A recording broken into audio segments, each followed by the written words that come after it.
How does someone go from being detained in connection to a high-profile investigation to walking free?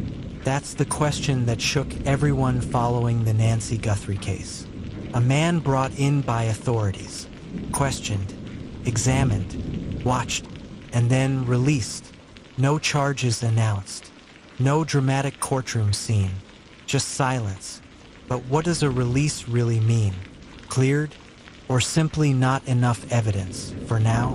Before we go further, ask yourself, does release equal innocence? Comment yes or no. When news first broke that a man had been detained in connection to Nancy Guthrie, tension escalated instantly. Headlines moved fast. Social media moved faster. Investigators, careful with their words, confirmed only one thing. Someone had been brought in for questioning.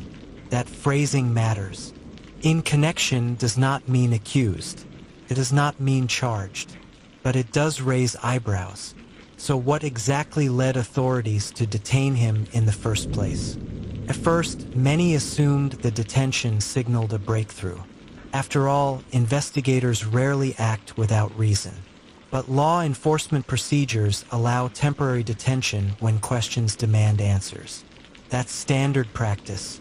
Still, the public saw it differently. Rumors began filling in gaps that officials refused to explain. What investigators believed at first may have shifted quickly. So what changed between detention and release? The twist came quietly. The man was released. No charges filed. No dramatic press conference detailing guilt or innocence. Just confirmation that he was no longer in custody. For some, that was reassuring. For others, it was unsettling. If authorities had enough to detain him, why didn't they have enough to charge him? Pause and think about that before we continue. Does detention automatically imply strong evidence, or just necessary caution? Investigations often move in stages. Initial leads, interviews, cross-checking timelines, verifying alibis. Sometimes early suspicions don't hold up under scrutiny. It's possible investigators discovered inconsistencies that actually cleared him. It's also possible they simply reached a procedural limit. The difference matters. What still doesn't make sense to many observers is the silence that followed. Why not clarify more? What are authorities protecting or preserving? Here's where perception collides with reality. In high-profile cases, the public demands answers immediately, but investigations unfold methodically. A detention can be strategic, an opportunity to gather statements, review digital footprints, or test inconsistencies. Once that process concludes, release may follow. That doesn't mean the case is closed. It simply means one chapter ended. But was this chapter decisive or temporary? Let me know your thoughts below. What investigators believed at first may have centered around proximity, who was near Nancy Guthrie, who had recent contact, who fit the timeline. That's standard investigative logic. But proximity alone isn't proof. When evidence fails to support suspicion, release becomes necessary. Yet here's the bigger twist. Even after release, questions linger publicly. Why did this individual become the focal point so quickly? There's also the human factor. Being detained in connection to a case carries social consequences, even if no charges follow. Reputations shift overnight. Online speculation doesn't wait for confirmation. The consequence? A cloud that may linger long after legal release. But from a legal standpoint, detention without charges can also signal investigative restraint. So which narrative holds more weight here? Misplaced suspicion or responsible procedure? Investigators often operate under limited time constraints during detention. They must assess evidence efficiently. If new information contradicts the original theory, priorities pivot. That pivot may have happened here. What later evidence suggested might have redirected the entire focus. And yet, authorities remain tight-lipped. Why? Could releasing details compromise future investigative steps? Let's reframe this. Detention is a question mark. Charges are an exclamation point. In this case, we never saw the exclamation, only the question. That leaves space for interpretation. And interpretation fuels speculation. But speculation isn't evidence.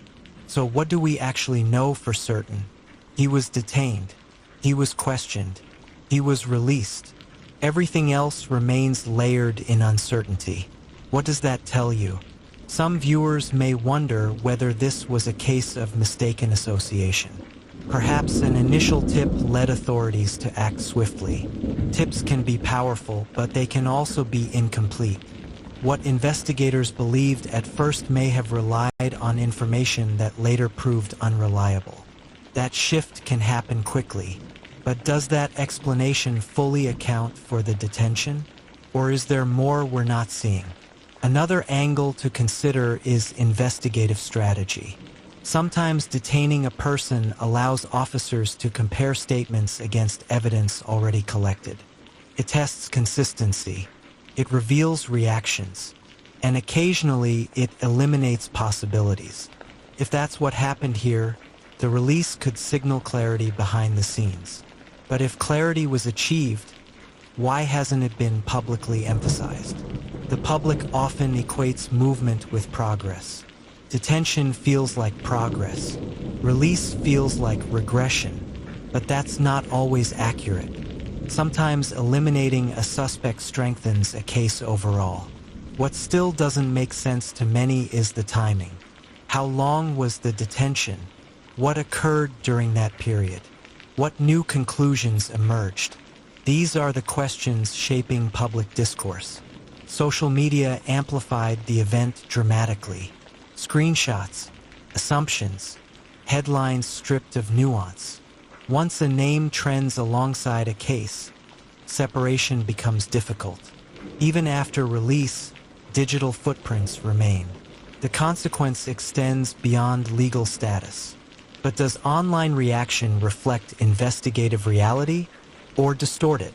Type A for distortion, B for reflection. I'm curious where you stand.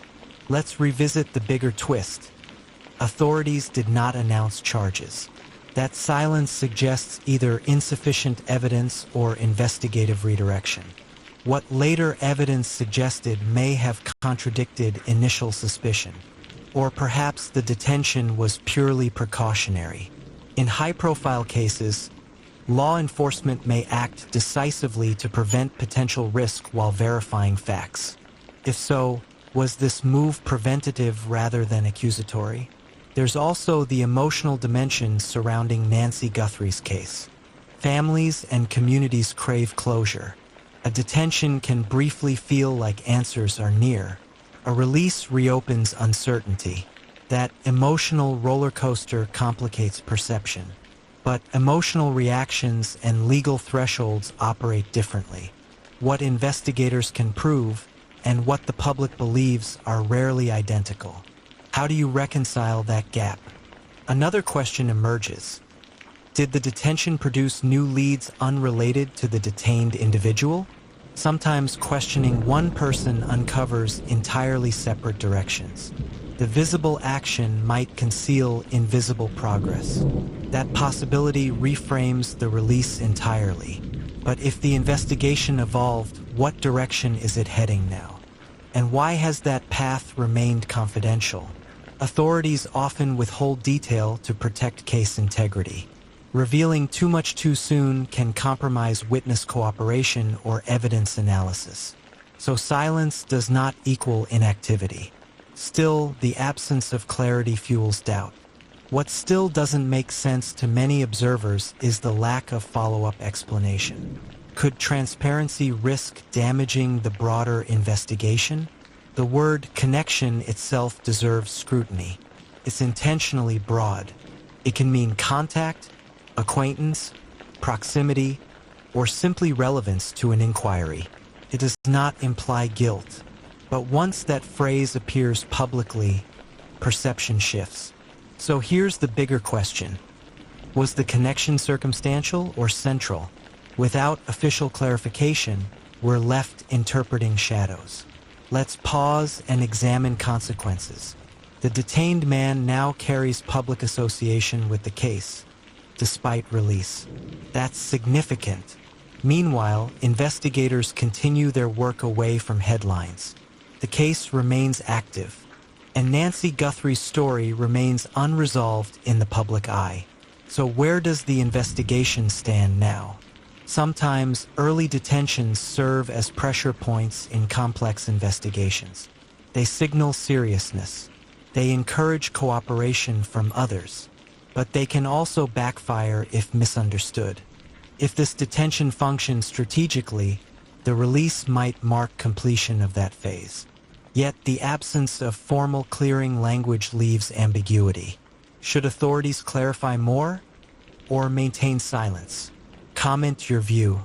What investigators believed at first may have stemmed from specific timelines or communication patterns.